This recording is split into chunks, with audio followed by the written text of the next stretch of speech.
Hi guys and welcome to Horologique, and today we will discuss a fan favorite, the Orient Kamasu. And I know I am really late to this party because the Kamasu came out 2 years ago pretty much, and I've had it for over a year. So why haven't I reviewed this watch? I have no idea. But in any case, even late, here is my take on the famous and beautiful Orient Kamasu. First of all, the Kamasu came the same year that the SKX was discontinued. So many people saw there the Kamasu as being the spiritual replacement of the SKX. However, they are two different kinds of watches on my perspective, but we will talk about that later. Let's now review this little Kamasu, and I have the green version. It is somehow green. The color is still debated. You don't know if it's a very dark emerald green or if it's a teal, but in any case, as you can see, that color makes for a very beautiful and very special watch. The dial of this one is very interesting. First of all, with that sunburst greenish teal color, and then with those indices. Those indices are not the same at all that you had on the previous versions, the Makos and the Rays. They are trapezoids and they hold a pretty good amount of lume. Those hands have changed a lot as well from the times of the Mako and the Ray. The hour hand is now an arrow, a pretty broad arrow at that, and the minute hand is a pretty elegant and long sword hand. The second hand is very long as well, and it ends up on a lance tip that is very elongated and goes right to the end of the minute track, which makes this watch very nice to look and very dressy for what is a tool watch. Let's now talk about the dimensions of this watch. And this watch is 41.5 millimeters in diameter by 13 millimeters in thickness, by 22 millimeters in log width, and by 47 millimeters in log to log. And this log to log measurement is very good because it allows a watch that is, I wouldn't say big at 41.5, but on the larger side to accommodate very well into smaller wrists. I will throw a little video here on how it wears on my pretty small 16.5 centimeters or 6.5 inch wrist, and you will see that it wears wonderfully on my wrist. And it can also, because of the bigger diameter, accommodate larger wrists without looking too dainty, which is really good and which I believe can explain a bit of the popularity of this watch. And that popularity, let's talk about it. This watch has become really a bestseller for Orient, and I believe that there's many factors there. First, the way it looks, of course. I believe that it looks dressy, elegant, and at the same time tooly because of the colors that Orient have chosen. They have chosen this teal, this green teal version, which is really beautiful. And for 2020, they released a crimson, a reddish dial, which is very nice as well. And of course, besides that, they have the classic blue and black versions, but these two, the green and the red versions, are the ones that are really making waves on the affordable watch world. And that is wonderful for Orient. And I believe that it has become as popular as well because Seiko has just dropped the ball. If Seiko had made an SKX with a 4R36 movement and with sapphire, I would bet you whatever you want that the Orient Kamasu would not be as popular. One of the main points, one of the main selling points of the Kamasu, besides all these, is that sapphire crystal. Sapphire crystal was missing from the Mako and the Ray, and I can attest to that myself because going to the pool, I was dressing up and I dropped my Ray 2 flat on the tile floor, but not from very high, from not even waist height. and the crystal just shattered all the way.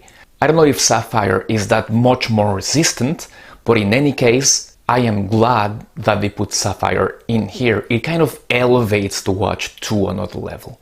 The watch is good, but it does have some negative points. The one that I hate the most is that bracelet. That bracelet is just not up to par, really. I removed it right away and I replaced it with the mesh bracelet from my 5KX suits.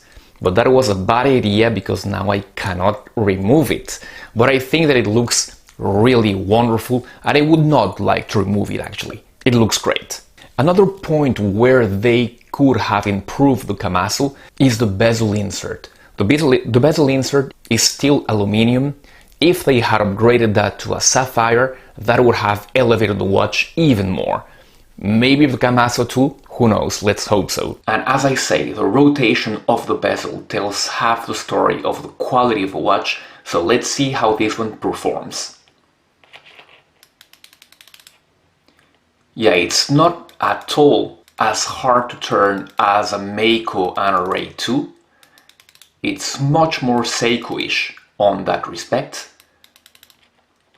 but it is clicky and you feel the quality is there. So very good. And contrary to Seiko, this one lines up perfectly. Another part where they could have done better is the finish of the case. The finish of the case is adequate, let's say, but the brushing, there is no bevel. A bevel would have looked wonderful here. The brushing is just okay, and you just have brushed top lugs and just polished sides, which is adequate for a watch at this price point. But Seiko at this same price point 5 years ago used to give us much more with much more intricate designs. So I would like to see that from Orient. And now the lume. I will be comparing this one against the watch that it's spiritually supposed to be replacing, the Seiko SKX. So let's charge the watches and kill the lights.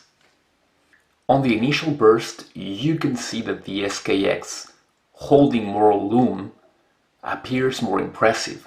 Let's see what happens after 10 minutes.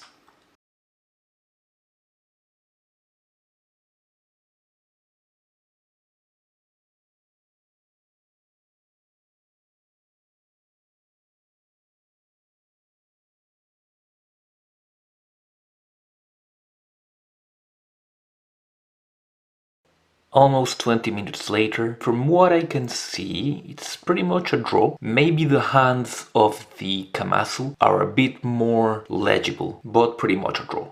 Inside of this watch beats the Orient in-house caliber F6922, which beats at 21,600 beats per hour, with a power reserve of 40 hours, and the accuracy is -15 to +25, which is a much better accuracy than, for example, the NH35 from cousin company Seiko, which is stated at -30 to +40, so very good for Orient there. And as you can see from the screenshot from WatchCheck, this watch used to have great accuracy with +8 during a 10-day period, and as you can see, the days are pretty much equal, which is wonderful. You don't have a day like, for example, +15 and another one like -7. All days are pretty steady, which is wonderful. That is what you want for a watch. You have a screw-down crown, which is signed and which ensures that 200 meters of water resistance. This is not an ISO certified diver like the SKX was, but you can easily go snorkeling with this one and of course swim. On the back of the case, you can see some kind of logo in the center, which is laser etched, not very deeply, and you have the specs of the watch. And at the bottom there you have the parent company Epson, which is the parent company of Orient and of Seiko. Quality control wise, I have to say that this is much better than Seiko. Actually, I have never encountered any problems, any QC issues with Orient watches. the bezel insert and the 12 index line perfectly, as do all of the other cardinal points. So there you go. Overall, a very, very good watch, this little Orient Kamasu, which deserves its place as a fan favorite. I would have liked a sapphire bezel insert. I would have liked a slightly better finished case, but at the price point, it is really good and you have all the might of Orient behind it, which makes it actually a no-brainer. Thank you very much for having watched the video. I will continue bringing you videos of these high quality watches, so stay tuned and I'll be seeing you very soon. Goodbye.